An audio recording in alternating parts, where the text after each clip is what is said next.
You brought who? That was the first thing I said at the airport. I was holding my little carry-on and staring at a swarm of people behind my daughter Danielle and my son Greg.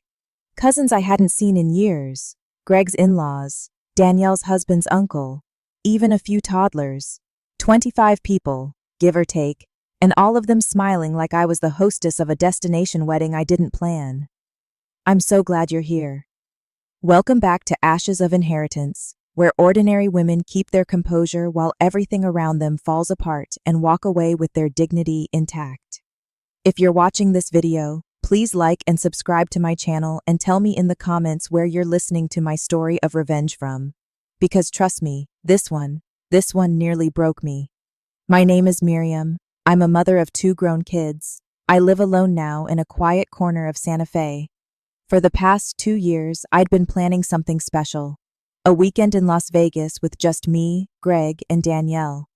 First-class flights, a suite on the Strip, dinner at Joel Robersong. Not to show off, but to reconnect. We hadn't spent time together, just the 3 of us, in years. I wanted something simple, something sweet. What I got was a full-blown circus. I blinked and stared at them. Danielle waved like this was some sitcom surprise party. "Don't worry," she said, grinning. "Everyone's super excited. We told them you were treating." I didn't know how to respond. My stomach dropped. Not because of the money, but because I instantly realized I was no longer the center of this trip. I wasn't even part of it. I was the purse. Greg clapped a hand on my shoulder and said, "You always said you wanted to see everyone together, so we figured, why not make it happen?"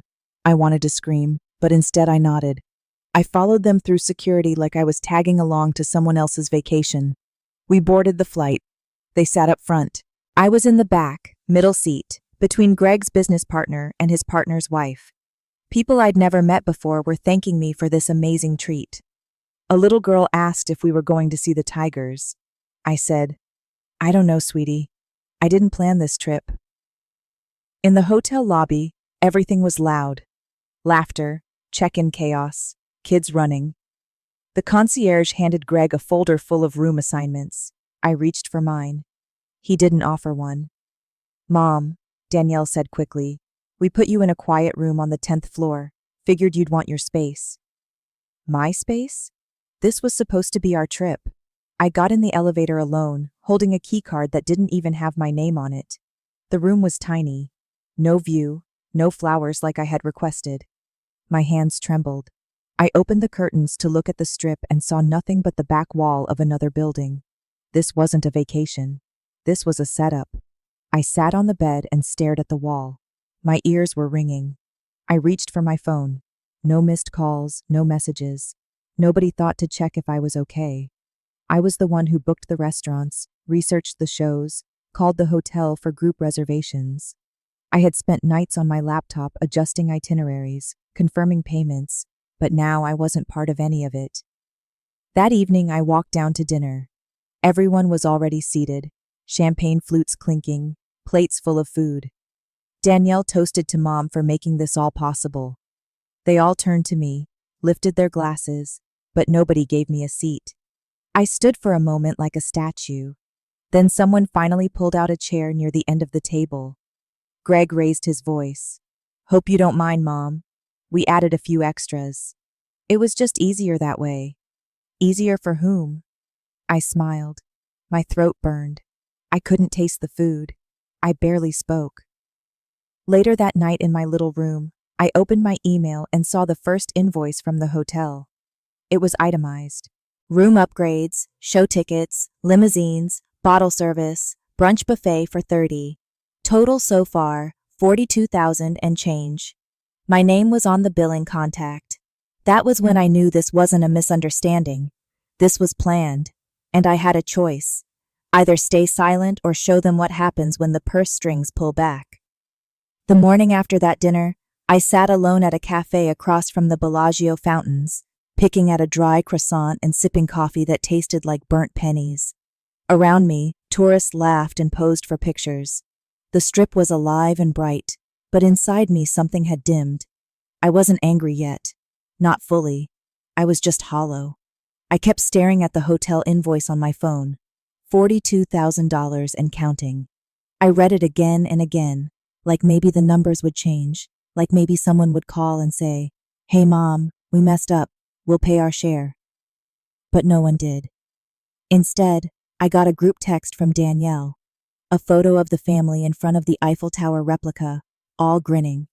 The caption read, "Best trip ever. Thanks, Mom." I didn't reply. As I sat there, I thought about everything it had taken to plan this and everything it had taken to get here. After my husband died, I had to raise Greg and Danielle on my own. He left behind a small pension, but it barely covered groceries. I picked up extra shifts at the library, taught adult literacy at night, and cleaned a local bookstore on Sundays just to make ends meet. I skipped vacations. I skipped birthdays. I wore the same coat for 8 winters, but I paid for braces. I paid for tuition. I paid for piano lessons, science camps, school trips. I never let them feel the weight of how tight it all was. That was my choice. I thought that's what mothers do.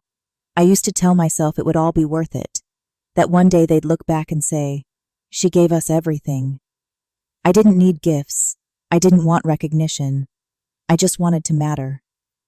I remembered Greg's high school graduation. I sat in the back row of the auditorium because all the front seats were taken by his girlfriend's family. I clapped so hard my hands stung. He didn't even look at me when he walked across the stage. Later that night, he posted a photo with his friends and captioned it, "My real family." I told myself it was just a teenage phase. I remembered Danielle's wedding. I paid for the florist, the hair, the backup venue when the first one fell through. During the reception, they forgot to put me in the family photo. The photographer apologized. Danielle didn't. I told myself she was just stressed. Now I sat across from the fountains, watching the water leap and fall in perfect rhythm, and I wondered how many times I had made excuses for being invisible. I went back to the hotel and knocked on Greg's suite. He opened the door shirtless, holding a mimosa. "Hey, Mom, what's up?" I stepped inside. The place smelled like citrus and cologne. Music was playing low. Someone laughed in the back room. Greg motioned to the couch, but I stayed standing. "I saw the invoice," I said. He blinked. "Yeah, the hotel front desk said they sent it to you by mistake." "It wasn't a mistake. You put my name on it." He shrugged. "I mean, yeah, but you said this trip was your treat." "For you and Danielle," I said quietly. "Not for your entire family tree." Greg's smile faded. "Come on, it's not that big of a deal. You've got savings, right?" I didn't answer. I walked out before I said something I couldn't take back. In the hallway, I passed Danielle. She was wearing a glittery dress and carrying shopping bags. "Where are you going?" she asked. "Back to my room." She paused. "We're doing dinner at Hell's Kitchen tonight. You coming?" I looked at her. Really looked at her. This was the girl who used to crawl into my bed during thunderstorms, the one I sat up with during chickenpox, who cried when I left her at preschool for the first time. That girl was gone, replaced by someone who didn't even ask if I had eaten. "I have other plans," I said, and walked away. That night, I sat in my tiny room, lights off, phone, snorts, screen glowing. I scrolled through old emails, ones where I confirmed reservations, upgraded rooms, added special notes for dietary restrictions. I had done it all, thought of everything, paid every deposit. But somehow, none of it counted. Not enough to earn me a seat at their table. I opened my banking app. The total was sinking. The pending charges were stacking up like bricks. Champagne brunch, group tickets to Searle Spa packages one after another, all linked to the credit card I had used for the reservations. The card I thought was safe because no one else had the physical copy. But then I saw something that stopped me cold. A charge from the casino. Then another, then several in a row. Greg and Danielle didn't need my card. They had added themselves as authorized users months ago. I had no idea. My hands went cold. The kind of cold that starts in your bones. I stared at the screen and felt something twist in my chest. Not fear, not sadness, something tighter. I wasn't just left out. I was used for the first time in my life. I let the thoughts settle in. I raised them wrong. I loved them wrong. I never taught them boundaries. I just gave and gave and gave. And now they didn't even blink before taking more. I powered off the phone. I stared into the dark. Then I made a list, not of expenses, of steps, what I needed to do next. It started with 3 words: close the account. The next morning started quiet. Too quiet for Las Vegas. I opened my hotel room door and found a receipt tucked underneath. It was folded neatly. I picked it up and read it in the hallway light. Another round of charges. Dinner for 27 at a steakhouse, bottle service, private table at a nightclub. My name on every single line. I stared at it for a long time. Then I folded it back and slid it into my purse. I walked down to the lobby.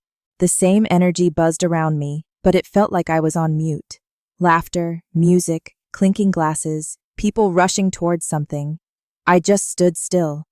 I couldn't remember the last time someone even said good morning to me on this trip. At the coffee bar, the server asked if I was with the Holbrook celebration group. I nodded. He smiled. You've got quite a crew. They've taken over half the mezzanine. I sat with my latte and watched them from afar. My son holding court near the escalators, laughing like he didn't have a care in the world. Danielle posing for selfies in front of the flower wall. Nobody noticed me. Not one person looked over. I got up and headed back to the elevators. My hands felt light, like they weren't attached to me. When I got to my floor, I saw Danielle walking ahead of me. She was on the phone laughing. No, she hasn't said anything. She's just kind of floating around. It's fine. She always handles stuff eventually. Then her voice dropped. Greg says she won't make a scene. She never does. She turned a corner and didn't see me. I stopped. My chest tightened. My mouth was dry. That sentence echoed in my head like a chant. She never does. I stood there for a full minute staring at the empty hallway. Then I went into my room, sat at the small desk, and opened my laptop. I pulled up my credit card account. The numbers looked worse in daylight. The balance had jumped by almost $8,000 overnight. Spa packages, champagne carts, even 2 helicopter tours.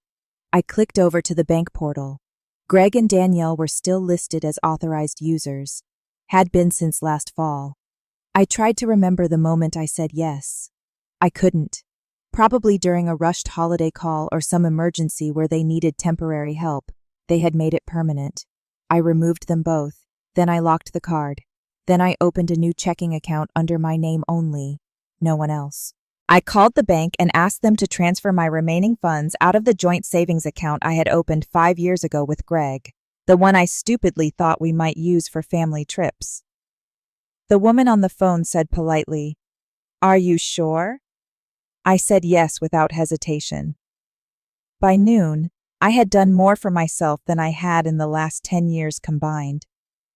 At lunch, I didn't sit with them. I took a cab to a small Thai place off the strip. I ordered a dish I couldn't pronounce and ate it slowly. No one asked me to split the check. No one rolled their eyes at my choice. No one expected anything from me. When I got back to the hotel, I went to my room and found a note taped to the door. It was from Greg. "Hey, Mom. Danielle said you've been kind of distant. Hope everything's okay. Can we chat later?" No apology, no explanation, just the kind of message you send when you know something's wrong, but refuse to admit your role in it. I left the note where it was and walked straight to the business center. I printed out every transaction, every receipt, every reservation confirmation. I highlighted what I paid for and what they added. I created a folder and labeled it Vegas. Then I sat there with my head in my hands. I remembered the first time I let Greg borrow money. He was 22, had just gotten his first apartment, and needed a little help with furniture.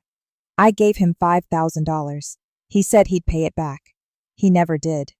A few years later, Danielle asked for a temporary loan to cover her honeymoon flights. I wired the money. She sent me a thank you emoji. I told myself they were young. I told myself I didn't mind, but I did. And now they had taken what should have been a gift and turned it into a transaction I never agreed to. I went back to my room and lay on the bed. I stared at the ceiling. My phone buzzed. Another group text. A photo of everyone at the pool with a caption from Danielle. Mom's being so sweet, letting us all relax. We're spoiled. I turned off the phone.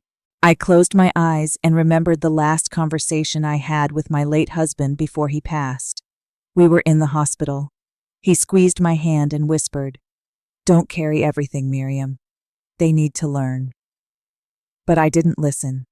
I carried it all. And now I had nothing left to hold except silence.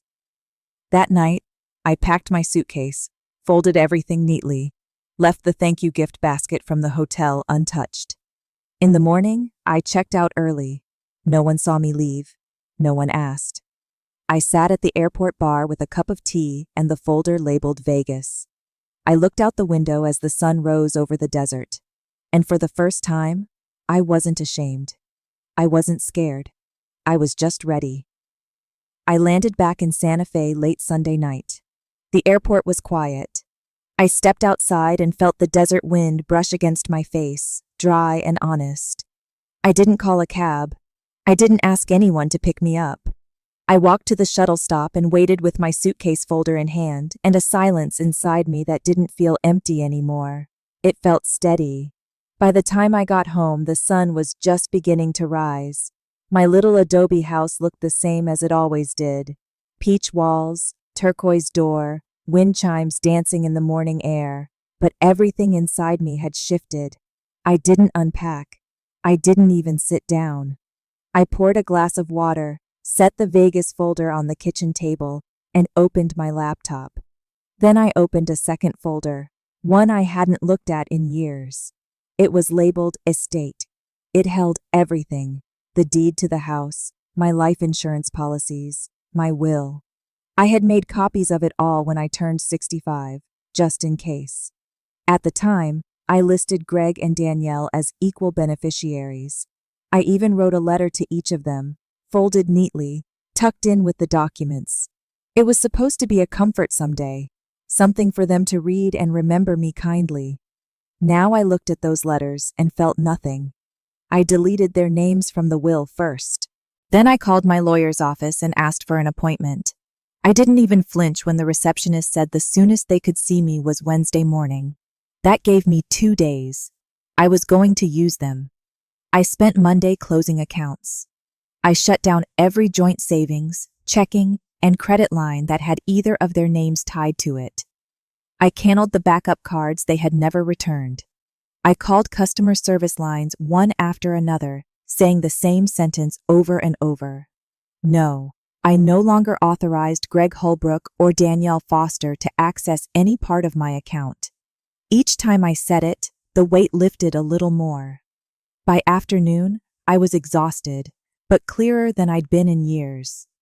That evening, my neighbor Cheryl knocked on the door with a casserole. She said she saw my porch light on and figured I must be back. "You look thinner," she said, peering at me. "Just tired," I replied. We sat at the kitchen table while she told me about the latest HOA drama. I nodded, smiled politely, and didn't say much. When she left, I ate a small bowl of her casserole, then cleaned the entire kitchen, top to bottom. It wasn't messy. I just needed the rhythm. The wiping, rinsing, folding. It kept me from thinking too loudly, but thoughts crept in anyway. I remembered when Greg was 9 and fell off his bike. I carried him home on my back. He cried into my shoulder and bled onto my shirt. I didn't change until he was asleep because I didn't want to miss him needing anything. I remembered Danielle's first heartbreak. She came home from college for a weekend, curled on my couch, and asked me if I thought she was unlovable. I made her soup and brushed her hair like she was 5 again. I had given them every soft part of me, and they had sharpened it into a tool. Tuesday morning, I went to the print shop. I printed the bank statements, highlighted the charges they made, and stapled each one to the matching receipt from the Vegas folder. Then I printed 2 copies of everything, one for the lawyer, one for me. I stopped by the post office on the way home, mailed a small package to myself, just to see how long it would take, just to test what it felt like to send something I didn't owe to anyone else. That afternoon, Greg called. I didn't answer. Then Danielle texted. Just a question mark. Then another message. We're worried. Why aren't you replying? I stared at the words, the gall of it. After all of that, I turned the phone over and left it face down on the counter. That night, I didn't cook. I opened a can of soup and ate it standing up. I didn't turn on the TV. I didn't check the mail. I didn't do anything except sit by the window and watch the sky go from gold to gray. And I let it happen because not everything needs a reply. Wednesday morning, I put on my navy blouse and black slacks. No makeup, no jewelry, just clean clothes and calm hands. The law office was in a quiet plaza. My lawyer, Mrs. Cortez, greeted me with a soft smile. We sat across from each other and I handed her the folder. I want to change everything, I said.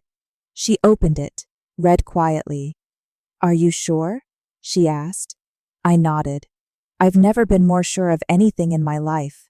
She didn't question me again. We rewrote the will. I removed Greg and Danielle completely. Instead, I created a scholarship fund in my husband's name. It would go to students from single-parent households in New Mexico. Kids like mine, kids who might actually need the help. We put the house into a living trust. I gave power of attorney to no one. I appointed a neutral executive for the estate. At the end of the meeting, Mrs. Cortez asked if I wanted to leave letters again for the beneficiaries. No. I said no more letters. Everything they need to know is in the silence. I walked out of the building into the bright desert sun. My car was warm. I rolled down the windows and let the wind in. For the first time, I wasn't rushing home to answer a call, reply to a message, or double-check someone else's needs. For the first time, I was only taking care of me. Thursday morning, my doorbell rang at 7:42 a.m. I was still in my robe, sipping coffee and watching the light crawl across the floor. I opened the door slowly, expecting a delivery. Instead, it was Sandra from 2 houses down. She held a grocery bag in one hand and her phone in the other. Her face was lit up with something between concern and amusement. Are you okay? She asked, stepping inside without waiting. I blinked. Why wouldn't I be? She handed me the bag. Banana bread, and because your daughter posted some vague status last night, saying, "Pray for my family." I set the bread on the counter. She didn't mean that literally. Sandra sat down at my kitchen table like it was hers. She looked at me closely. She called me, she said.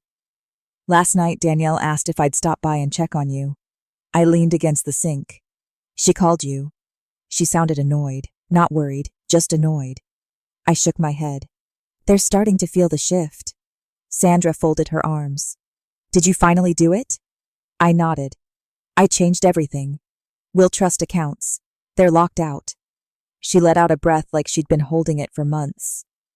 Good, she said. Took you long enough. I smiled faintly and poured us both coffee. We sat in the morning light, quiet for a moment. Then Sandra tapped her nails on the mug. You know they're going to come for you now, right? I know. And they're not going to play nice. I'm not playing anymore either. Sandra stayed for another 20 minutes. She didn't offer advice, just sat with me like a guard dog in pearls. After she left, I checked my phone. 4 missed calls from Greg, 2 voicemails, a long text from Danielle. All vague, all passive, nothing clear, nothing direct. I didn't answer. Instead, I went for a walk. The air smelled like pinon and dust. My neighborhood was quiet except for the sound of a lawnmower down the block. I passed Mr. Atkins watering his porch plants. He waved. I waved back. Everything looked the same, but I walked like someone new. That afternoon, the first real hit came. An email. Subject line urgent. It was from Greg, 3 paragraphs long, polite on the surface, cold underneath. He said he noticed some changes in the account. Said he was confused. Asked if something had happened, if I was okay, if we could talk. Said he wanted to clear the air. Clear the air. I stared at that phrase for a long time. Then I clicked reply. I typed one line. There is no confusion. Everything is as it should be. Then I hit send. 2 hours later, Danielle showed up. She didn't knock, just walked straight into my kitchen like she used to when she was 16. She wore sunglasses and carried a venti iced latte like a shield. I drove 6 hours for this, she said. Can we please talk? I stood by the sink, arms crossed. You can talk, I said. I'll listen. She pulled out a chair and sat down hard. I don't understand what's going on, she said. You're acting like we did something horrible. I didn't answer. I waited. We didn't mean to upset you, she said. It was just a trip. I raised an eyebrow. Just a trip? Danielle flinched. She looked away, then back. Okay, maybe it got out of hand. But why are you punishing us for it? This isn't punishment, I said. It's correction. Her mouth opened, but nothing came out. You made decisions without me, I continued. You used what wasn't yours. You assumed I'd clean up after it again. I thought we were family, she whispered. We are, I said.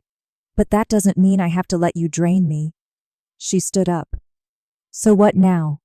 You cut us off forever. That's up to you. Her eyes filled, but her voice stayed sharp.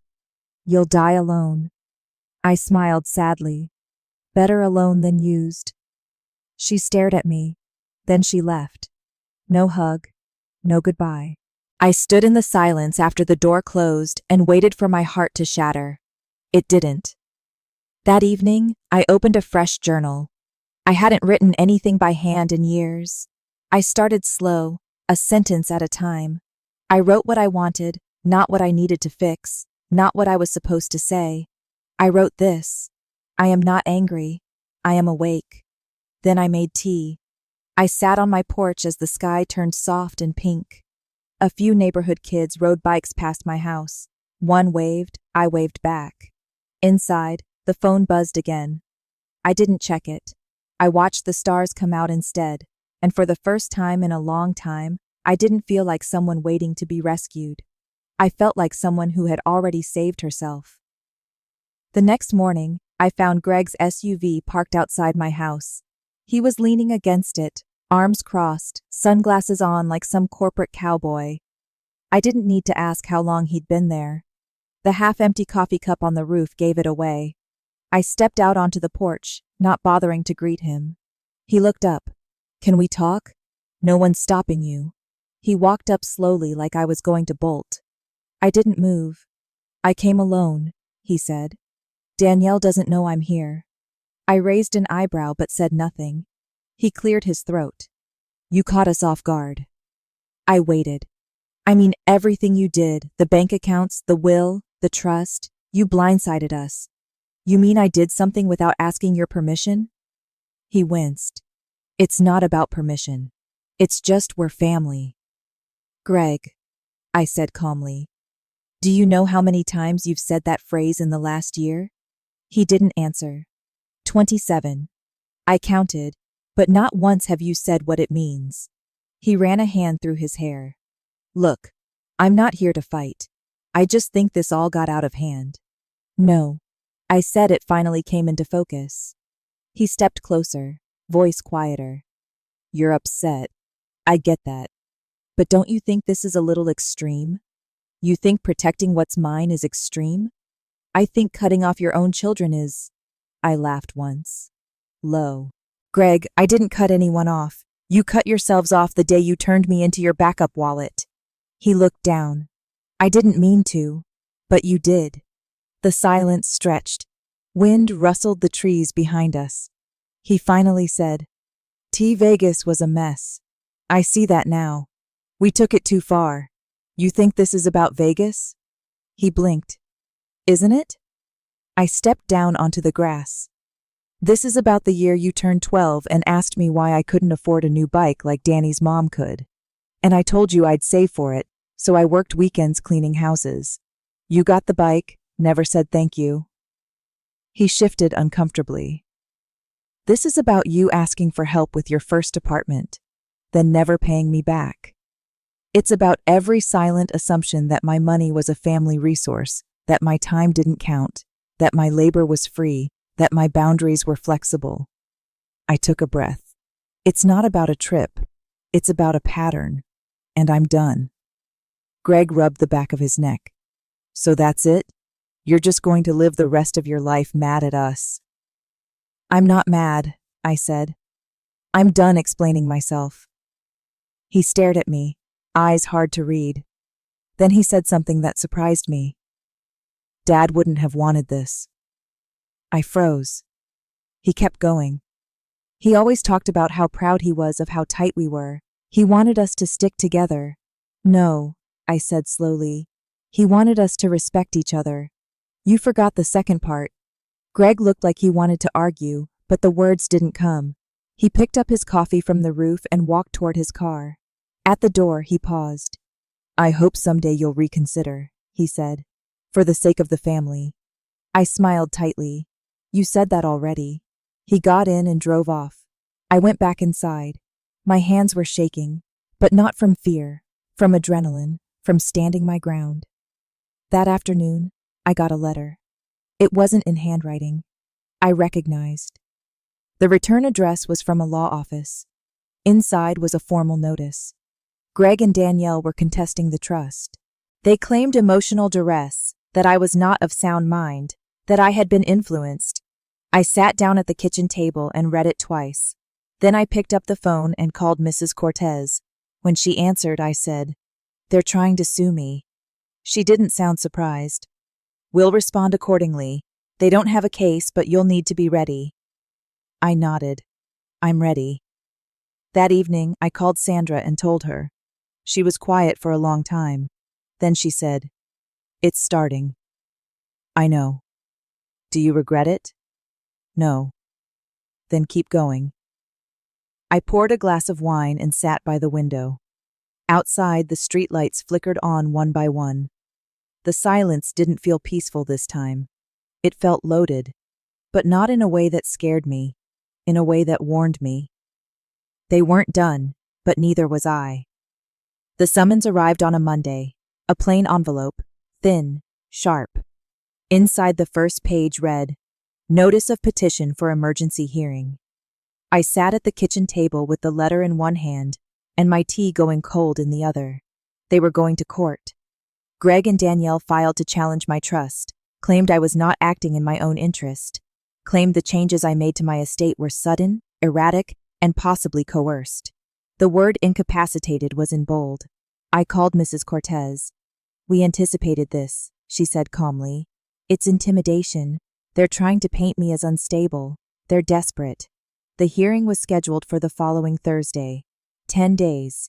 10 days for them to try to prove I wasn't fit to control my own affairs. 10 days for me to prepare. I spent that afternoon walking through my house, touching each framed photo on the walls, each stack of books I'd organized, each drawer that held decades of quiet responsibility. There was nothing erratic about this life, nothing unstable. Only the mistake of giving too much to people who never thought to ask if it cost me anything. Tuesday morning, I drove to the courthouse to file a response. On the way there, I passed the school where I used to drop Greg and Danielle off every morning. I could still see their little backpacks bouncing as they ran toward the door. It felt like a memory that didn't belong to me anymore. When I got to the clerk's office, I stood in line behind two people. One was arguing about a traffic ticket. The other was filing for a restraining order. I held my documents tightly, reading the names over and over. Gregory Holbrook and Danielle Foster, my children, suing me. The woman behind the glass accepted my paperwork and stamped it without looking up. It'll be processed today, she said. You'll get a notice of confirmation in the mail. I nodded, turned, and walked back to the parking lot under the sharp New Mexico sun. That night the phone rang. I didn't recognize the number, but I answered anyway. It was Danielle. Her voice was low, tired. I didn't want to do this, she said, But you did. She paused. We talked to a lawyer. He said we had grounds. You changed everything so fast. It wasn't fast, I said. It took me a lifetime. Danielle's breath hitched. You're really going to let this go all the way to court? You filed the motion. I'm just showing up. There was a silence so long I thought she might have hung up. Then she said, You're not who I thought you were. I let that settle. No, I said I finally stopped being who you expected me to be. She didn't reply. The line went dead. Wednesday morning, I met with Mrs. Cortez again. She reviewed my paperwork, my bank records, my medical clearance, my handwritten journal entries from the past year. She said my case was solid. My mental state was sound. The judge would see that. They're going to try to make you emotional, she warned. I'm not giving them that. She nodded. Good, because that's all they've got. We prepped for 2 hours. I answered questions about my financial choices, my relationship with my children, my reasons for removing them from the trust. I didn't flinch. I didn't cry. I went home and slept deeply that night. No dreams. Thursday morning, I wore a gray blouse, black pants, and my late husband's watch. Not because I needed a reminder, but because I wanted to walk in with proof that I remembered how to keep time. My time. The courtroom was smaller than I expected. Rows of wooden benches, a single judge at the front. Greg sat at the far end, clean-shaven in a suit. Danielle next to him, lips tight. Their lawyer stood ready, flipping through a stack of folders like they were props in a show. I didn't look away. When it was my turn, I stood. I answered each question clearly. I explained my decisions with calm. I gave timelines. I provided evidence. I never once raised my voice. Greg's lawyer asked why I removed them from my will after so many years. Because they stopped treating me like a person, I said, and started treating me like a resource. He asked if I had been influenced. I was influenced, I said, by exhaustion, by being used, by years of giving without being seen. Danielle stared at the table. The hearing lasted 90 minutes. The judge didn't decide that day. Said she'd review the filings and issue a ruling by the following week. I walked out of the courthouse alone. The sun hit my face. I didn't shield my eyes. When I got to the parking lot, Sandra was waiting in her car. She rolled down the window. How'd it go? I smiled. I said everything I needed to say. She nodded. Now we wait. I drove home with the windows down, the air loud in my ears. Whatever happened next, I knew this part was done. They brought the fight to me. I answered. The days after the hearing moved slowly. Every morning I checked the mailbox, expecting the judge's decision to arrive like a knife wrapped in paper. But it didn't come. Instead, silence filled the space between us. Not the peaceful kind, the waiting kind, the kind that stretches across the floor and climbs the walls. I kept my routine simple. Coffee in the morning, a walk around the block, groceries on Tuesdays, laundry on Fridays. It grounded me, gave me something to hold on to while I waited for the next blow, but it also gave me time to think. I spent hours at the dining room table with old notebooks, receipts, letters, birthday cards I had saved and never reread. One from Greg when he was 7, thanking me for taking him to the zoo. One from Danielle drawn in crayon, calling me the bestest mom ever. I ran my fingers over their handwriting like I was touching a version of them that no longer existed. I wasn't trying to feel sad. I was trying to feel anything that made sense. On the 4th day, I received an email from Danielle. No greeting, just a paragraph that read like a script. We never wanted it to come to this. If you're willing to reverse the changes, we're open to reconciliation. We can fix this, but only if you're reasonable. Reasonable? That word stuck in my throat. I didn't reply. Instead, I sat outside on the porch and watched the wind move through the cottonwood trees, the same ones I planted the year after my husband died. They had grown tall, their roots pushing cracks through the sidewalk. No one told them to stop growing. That night, I cooked myself a full dinner, chicken with rosemary, roasted vegetables, a glass of wine. I set the table like I had company, but there was no one. I ate slowly in silence and let the stillness wash over me. The next morning, I got a call from Mrs. Cortez. The judge filed her response, she said. I emailed you the copy. I opened it while still on the line. The decision was clear. The trust stood. My mental fitness was affirmed. The case was dismissed. Mrs. Cortez was still talking, explaining next steps, but her voice felt far away. I closed my eyes and let the words settle into my chest. I won. It didn't feel like triumph. It felt like a long exhale I'd been holding since the day Greg and Danielle walked through the gates at the Vegas airport. Thank you, I said softly into the phone. That afternoon, I cleaned the house from top to bottom, not because it was dirty, because I needed to move. I needed to touch everything I had built and remind myself that it was still mine. I folded linens, washed the windows, swept the porch. Then I sat with a notepad and started writing down what came next. The list was short. Change passwords, redirect mail to P.O. Box, schedule photography class again, start a new garden. I stared at the last one. I hadn't planted anything new in years. The beds out back were dry, the soil forgotten. I used to grow tomatoes and mint and tiny strawberries that never tasted right, but made me feel like I was trying. Friday morning, I went to the nursery, bought too many things, brought them home in the back seat like adopted pets. I got my hands dirty for the first time in months, dug into the earth with the sun on my neck and sweat in my eyes. It felt like a beginning. By noon, the flower beds were full. By evening, I was sore and smiling. I walked inside, sat down, and opened the email from Greg that had come while I was out. It was short. I heard the decision. If that's how it's going to be, then you leave us no choice. No signature, no goodbye. I deleted it. That night, I couldn't sleep. I sat in bed and stared at the ceiling. The fan spun slow circles. The air was warm.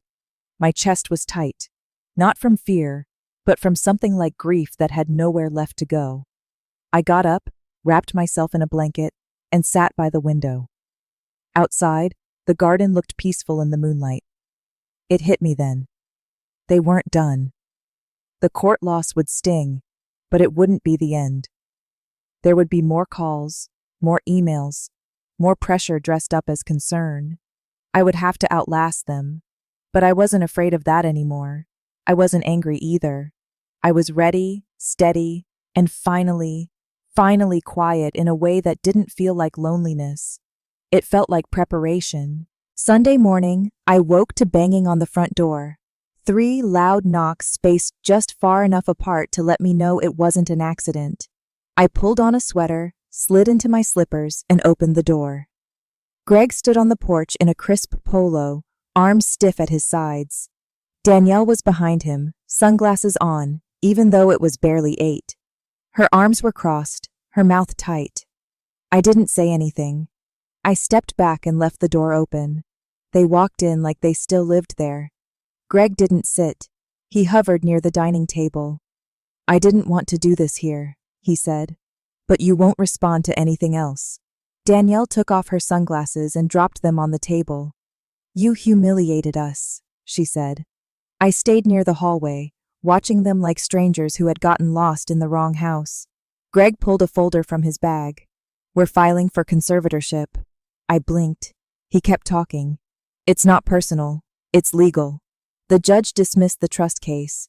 Yes, but this is different. You're making decisions that affect the entire family, and we think I held up a hand. No. He paused. No, Greg. You don't get to walk into my home and use legal words like they're part of a conversation. He opened the folder. Danielle jumped in. Mom, you need help. You're isolating. You're paranoid. You're cutting us out when all we've tried to do is be there for you. Be there for me?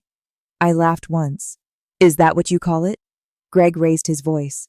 This isn't about Vegas anymore. I stayed calm. You're right.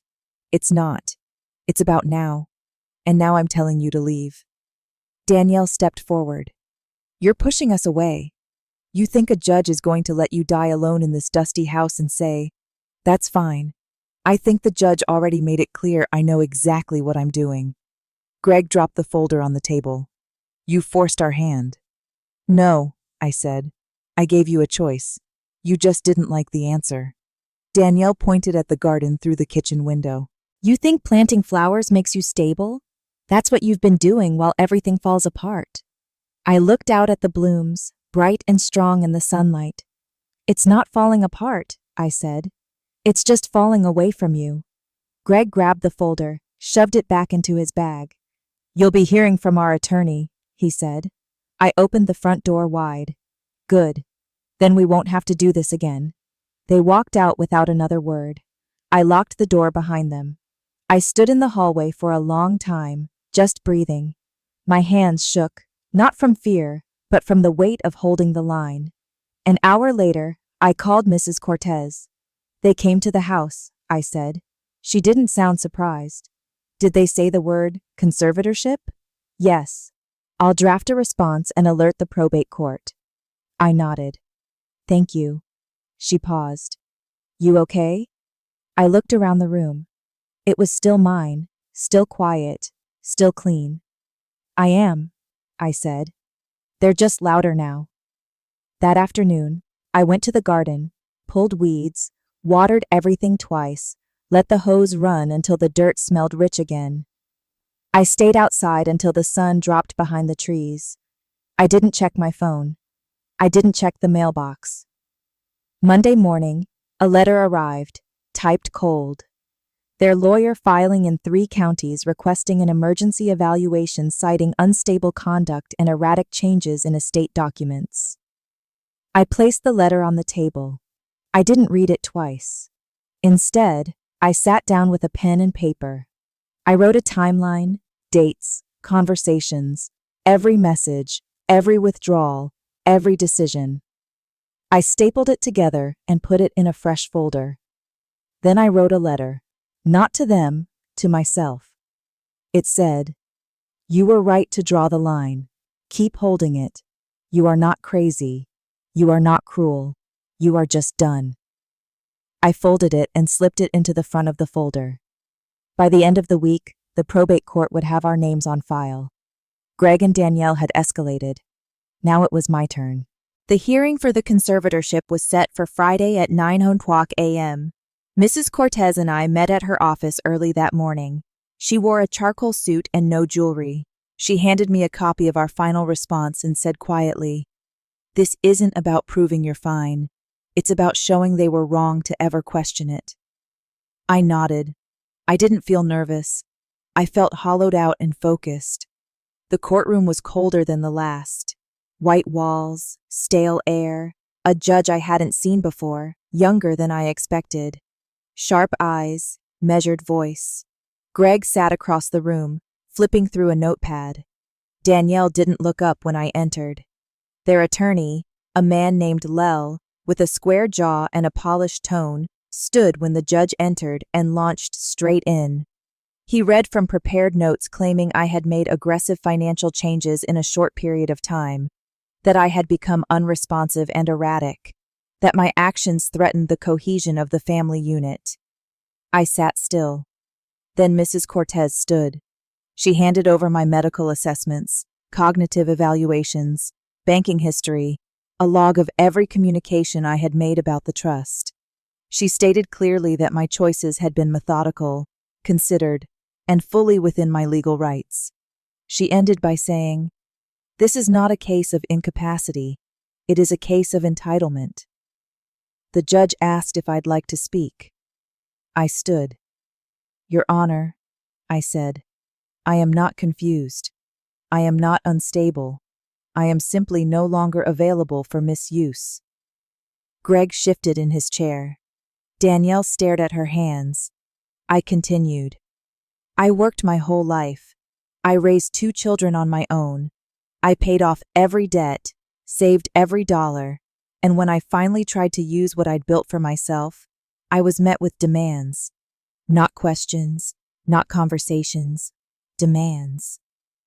Lel objected to the tone. The judge overruled. I finished. This isn't about whether I know what I'm doing.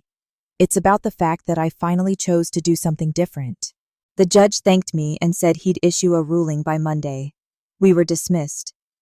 Outside the courtroom, Greg followed me down the hallway. "You don't have to be this way," he said. "We can still fix it." I turned to him. I already did. Danielle stayed behind, leaning against the wall, her face blank. I walked out of the courthouse and into the sunlight. By the time I got home, my shoulders ached. I took off my shoes, turned on the kettle, and sat at the table, staring at the garden. The flowers were holding strong, bright colors against the heat. Saturday morning, I woke up to a knock on the door. This time it was quiet, polite. I opened it and found Danielle alone. No sunglasses, no coffee, just her and a folded piece of paper in her hand. "I'm not here to fight," she said. "Then why are you here?" She hesitated, then handed me the paper. "I wrote you something." I took it but didn't open it. "I'm sorry," she said. I nodded. "I hope you mean that." She stood there for a second, then turned and walked away. I watched her go, closed the door gently. I didn't read the letter that day. Instead, I spent the weekend baking, cleaning the baseboards, reorganizing the closet. Things I could control, things that didn't talk back. Monday morning, the court ruling came in the mail. I opened it at the kitchen table. The judge denied the petition. Full dismissal, no further hearings, my legal and medical autonomy reaffirmed. I sat back in the chair and stared at the ceiling. It was over. No appeals, no more court dates, no more folders dropped on my table. I brewed coffee, toasted bread, sat down, and finally opened Danielle's letter. It was short, not dramatic, not manipulative, just quiet regret. She wrote, "I don't know why I became the person who thought this was okay, but I did, and I hurt you. I don't expect forgiveness. I just needed you to know I see it now." I folded the letter and placed it in a drawer, not because it changed anything, but because it didn't try to. That afternoon, I called Mrs. Cortez and thanked her. She said, "You held the line." I said, "They crossed it first." We hung up. Then I turned off my phone and I went outside. The sun was sharp, but the wind was soft. I stood in the garden, pulled one weed, and left the rest. There was nothing more to fix. 3 weeks after the court ruling, I boarded a train headed north. No one knew. Not Sandra, not my neighbors. I didn't leave a note or update anyone. I just packed a small bag, locked the house, and left the driveway in the early morning before the sky turned orange. The ride was slow. The train rolled through quiet desert towns and long stretches of nothing. I didn't read or sleep. I just looked out the window. Miles of dust and silence broken by patches of green and the occasional billboard. I hadn't traveled in years without purpose. No errands, no family visits, no obligation. This time I had nowhere to be and no one to answer to. When I arrived in Durango, I stepped off the platform into cool mountain air. It smelled like pine and firewood. I walked 3 blocks to the bed and breakfast I had booked under my mother's maiden name. The woman at the front desk handed me a brass key and didn't ask a single question. My room was small with a view of the river. I unpacked slowly. 2 shirts, 1 book, my journal, a pair of walking shoes, no makeup, no jewelry. I left my phone turned off at the bottom of the bag. That afternoon, I walked through town. No one knew who I was. I bought a coffee and sat outside watching tourists take pictures. A little boy dropped his ice cream. His mother laughed and wiped his hands with a napkin. I smiled to myself. I didn't miss Greg and Danielle in that moment. I didn't wish they were there. I didn't wonder what they would think of this place or what they would say. That was new. The next morning, I signed up for a watercolor class at a community center. The instructor was in her 70s and wore purple boots. We painted landscapes from photos taped to the windows. Mine was clumsy with crooked trees and a sky too dark. I didn't care. It was mine. On the 3rd day, I walked the river trail alone. It curved through cottonwoods and dipped under wooden bridges. I stopped halfway through and sat on a bench. The water moved fast, but steady. I watched a family toss stones into the current. Their laughter carried. I didn't feel bitter. I didn't feel proud. I just felt still. That evening, I bought myself dinner at a diner with red booze and pie behind glass. The server called me ma'am and didn't rush me. I ate a turkey sandwich and wrote in my journal. Just one sentence. I am a whole person, even without them. The next morning, it snowed. It didn't stick, but it was enough to coat the rooftops and make the sidewalks shimmer. I walked through town wrapped in a borrowed scarf from the B&B and watched the town wake up under white light. That was when I decided I would stay another week. I walked back to the inn, added 7 days to my reservation, and asked for extra tea bags. No one questioned it. No one needed a reason. I wasn't asking permission. Later that afternoon, I finally turned on my phone. 23 missed calls, mostly from Greg. A few from numbers I didn't recognize. One short text from Danielle. Hope you're safe. We're trying. I read it twice, then powered the phone back off. Trying wasn't the same as changing. That night, I sat by the fireplace in the common room and spoke to no one. The flames moved like dancers with secrets. I sipped tea and let the quiet settle. I didn't think about court. I didn't think about the house. I didn't even think about what came next. I just let myself be. On Sunday, I joined a group tour of a local canyon. We hiked for 3 hours. At one point, we stopped on a ridge looking down at the cliffs below. The guide pointed to rock formations shaped by wind and time. She said, "They don't resist, they just survive." I wrote that down in my notebook. Back at the inn, I slept for 9 hours straight. By the time I checked out at the end of the week, my face had softened. My shoulders had dropped. My silence had turned into something solid. The woman at the front desk smiled as I turned in my key. "You look rested," she said. "I am," I replied. I stepped out into the cold air and took one last look at the river. Then I boarded the train and headed home. Not because I missed it, because I was ready to return as someone new. 2 weeks after I returned from Durango, Greg showed up again. He didn't call first. He didn't bring legal papers. He just knocked on the door in the middle of a quiet Tuesday afternoon. When I opened it, he looked tired, less polished than usual. No folder in his hand this time, just his eyes, dark and heavy. "I'm not here to argue," he said. "Can I come in?" I stepped aside and let him pass. He sat at the kitchen table, the same place where all the lines had been drawn. I didn't sit right away. I poured tea, 1 cup, set it in front of him. Then I sat across from him and waited. He didn't touch the tea. "I've been thinking," he said, "about everything, about how we handled it, about how I handled it." I didn't interrupt. He shifted in his seat. "I didn't come to justify it. I came to tell you I was wrong." That sentence landed harder than I expected. "I thought you'd always take care of things," he continued. "Even when we were grown, even when it wasn't fair. And when you stopped, I panicked.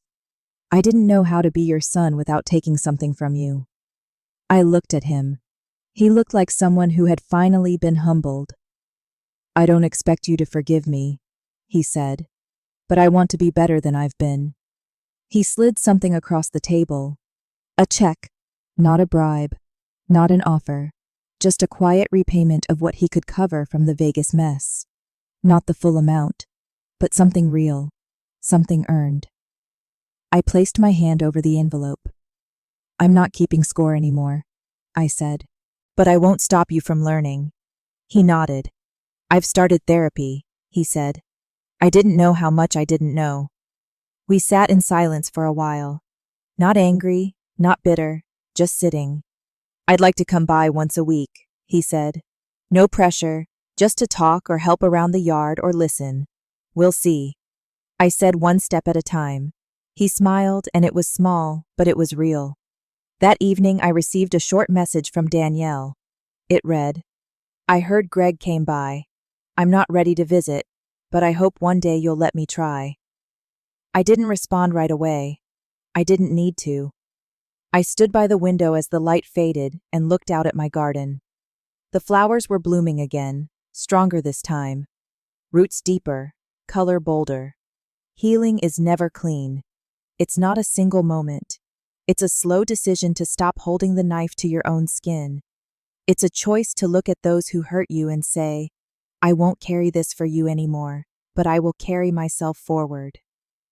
I sat with that thought for a long time. When I went to bed, I slept without dreams. I woke up feeling like the fight had finally left the house. Not because they gave up, because I let go. And letting go wasn't weakness. It was power in its most honest form. It was justice wrapped in quiet. It was forgiveness without forgetting. It was the end of what used to be and the beginning of what could still be. Maybe this is what peace looks like. A house that no longer echoes with blame. A name no longer used as currency. A life reclaimed in silence, rebuilt in truth. And a door left unlocked just in case someone finally learns how to knock. If this story moved you, let me know in the comments. Have you ever had to choose yourself over family expectations? I'd love to hear how you found your own peace, and if you haven't already, don't forget to like and subscribe so you never miss the next story.